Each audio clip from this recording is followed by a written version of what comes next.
I loved history in school, but what I got taught didn't resonate with me. I got taught names of kings and queens, of princes and princesses, but nothing about anybody who looked like me. 1919 was a year of change, instability, and uncertainty. All over the UK, race riots broke out. 5 people got killed, dozens were injured, and we're still living with this legacy. Did I learn about the 1919 race riots in school? No, I can't say I did. It was more so about British white soldiers that we learned about. I did not learn about the 1919 riots during my school period. This is the story of a British lynching, the alt history you don't learn in school. 100 years ago, Britain had won the war, but had been hit hard economically. When millions of soldiers, sailors and airmen returned from the front lines expecting a hero's welcome and to settle back into their old lives, they were met with job shortages and mass unemployment. Until the First World War, Britain's black population was minimal. It was around 10,000 people scattered around the country, but concentrated in the port towns like Liverpool and Cardiff. One paper said they live in distinct foreign colonies. Another called it the Negro Quarter and even Nigger Town. People began to look suspiciously at these newcomers.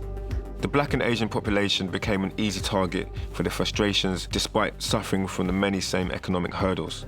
They were blamed for undercutting wages. These soldiers would have been like working or lower class, like white men who've come back after years of strife and hardship in the struggle which they had, but then having their anger of no, rather than, oh, it's not your government's problem, it's because these black guys are here. White workers began to demand changes. In Liverpool, blacks were sacked because whites refused to work alongside them. I think it's just fascinating how people's lives can literally be just like turned upside down just at the whim of other people's decisions, like beyond their control. It's weird because it's still going on today in terms of immigration. Just as tensions were rising about jobs, there was another problem. Some people didn't like the idea of racial mixing. In Cardiff, the press noted the sex problem, saying interracial relationships were repugnant and produces a state of violent resentment on the part of the relatives of the misguided girls and women.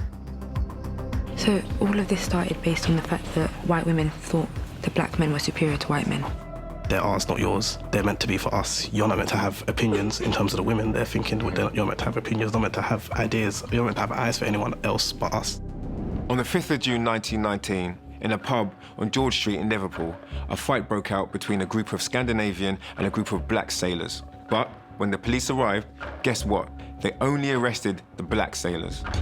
Nearby, a mob begins to gather. Meanwhile, 24-year-old Charles Woodson, who was not part of the riot, suddenly became a target of the mob. Charles is hunted through the city by 2 policemen and the mob. He arrived at Queen's Dock and somehow he ended up in the water. A crowd of as many as 300 people began to throw rocks at him as he tried to swim away. Bystanders stood, watched and shouted, "Let him drown." Charles Woodson was murdered, a victim of the race riots of 1919. He was lynched. Hearing the story of Charles made me feel angry and frustrated that this happened, but also disappointed in how it has been remembered. It's just another one in the list of many names and many unnamed people that have been killed due to racism. When I was a kid, my grandma said to me, if you're afraid of the monster under the bed, then call it out.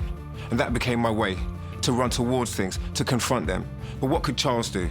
He had an angry mob of 300 people intent on killing him. He was murdered in plain sight. This was not a local phenomenon. Similar events took place all across the UK. Not only immigrants were targeted, but anyone who associated with them. In Cardiff, a mob stripped a white woman who was married to a black man and knocked out her front teeth with a baseball bat. When the chaos began to settle, the government's response was to fear a black backlash. They wanted to get rid of the black immigrants. They even paid for them to leave. Sadly, many of those who were repatriated, who fought for this country, would have felt a massive sense of injustice about being sent away from what they considered to be their motherland.